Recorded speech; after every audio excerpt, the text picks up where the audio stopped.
that we haven't covered yet. And that's the people side of all of this. What will it look like in this future?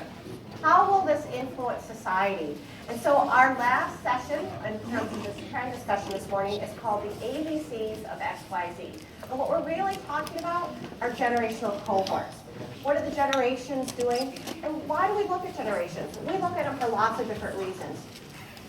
We look at them because if you look at the oldest generations, you can get an understanding about how our history came to be. What are the things that shaped us? What are the values that stuck with them? And if we look at the youngest generation, we get a glimpse of their point of view and how they might create the future. So it's an extraordinary platform to look at a timeline about how things are unfolding. Now, if you're not familiar with generational cohorts, I just want to ground everyone on it. When you talk about a generation, you're typically talking about when someone's born. Were you born in the 60s, born in the 70s, the 80s?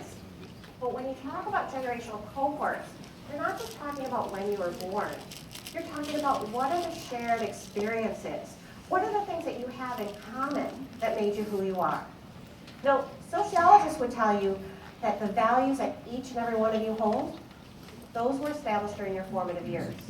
More specifically, in your late 20s, in your late teens and your early 20s, the things that you experienced created your worldview. And that worldview, those values, once they're set, it's very difficult to change them. Irrespective of life stage or lifestyle, you'll hold on to those values.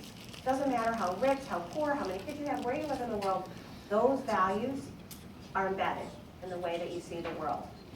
Now, because of this collective shared experiences, the way that we're going to tackle it today is through the lens of North America, because it's based slightly on geography. I know we have some international media in the audience, and we will get into a global perspective.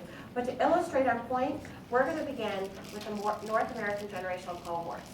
But I want to kind of test you first off and see how well you know your generational cohort. So by a show of hands, how many of you think that you're a baby boomer?